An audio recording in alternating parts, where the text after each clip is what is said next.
In today's video, I want to give you 3 resistance band core exercises that are great for degenerative discs. I was diagnosed with a ruptured L5-S1 disc as well as degenerative discs above that site over 9 years ago. I've been exercising since then. I've never had them repaired. And I want to tell you now, if you approach core training safely and smart, picking the right exercises, doing them correctly, you don't have to experience the pain and fear that you might be experiencing now. If you want to take your core training to the next level with your degenerative disc situation, I want to encourage you to go grab my free core training blueprint. It's at fitnessforbackpain.com/core blueprint. I'll dive even deeper into how to pick the better exercises that you have in front of you, how to modify them, how to fit them into your workout, when you should be doing them, and how to make sure you're doing all the exercises that you're picking safely for you. Grab that at fitnessforbackpain.com/core blueprint. So the first core exercise here is the Pallof press side walks. So this is kind of like a mix between monster walks, kind of walking laterally,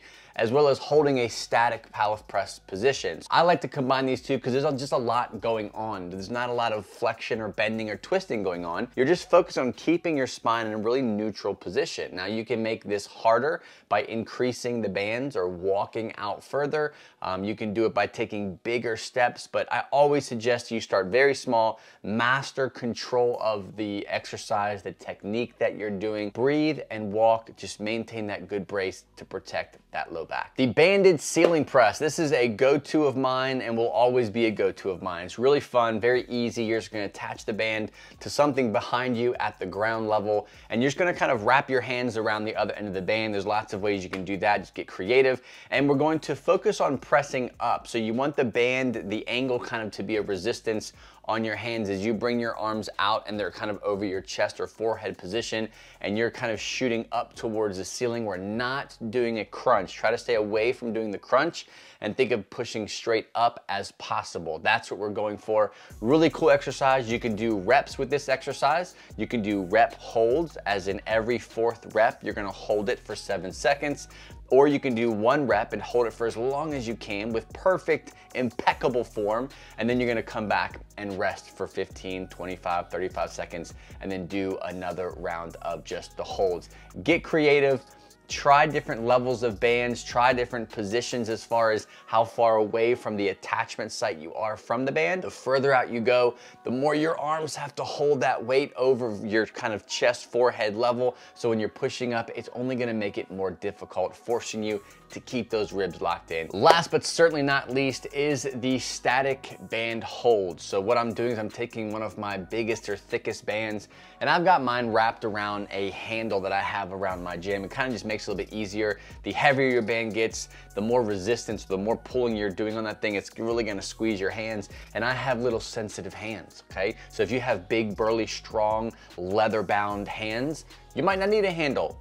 Go for whatever you feel comfortable for you, okay? So I've got a band here, I got my handle, and I'm going to lay the band on the ground, and I'm going to stand on the band that's on the ground, and I'm gonna adjust where I am with the handle, because obviously the closer my feet are to this handle, the more resistance I'm creating as I'm pulling it up. Adjust accordingly, find a good starting point for you. All we're trying to do, nice hinge back, braced abs, grab that band. You're going to stand up nice and tall and focus more on keeping everything aligned, right? We don't want to create poor habits or create strength around like a negative type of posture where you're rounded, you're slouched, you're struggling.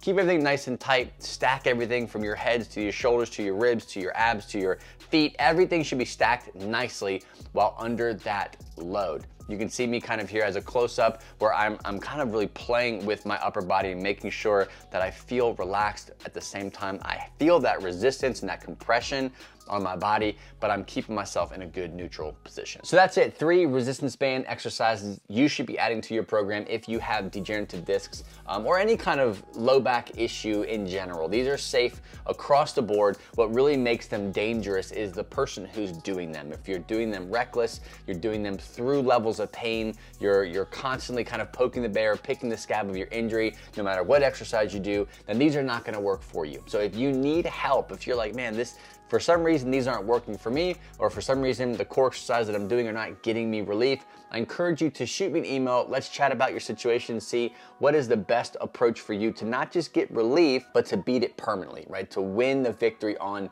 chronic pain. You can reach me directly at william@fitnessforbackpain.com. Don't forget to grab that free core training blueprint, fitnessforbackpain.com/core blueprint. I'll show you how to take these 3 exercises here, plug them into your ideal strength training program, and make sure that the exercises you're doing are not what's causing your pain.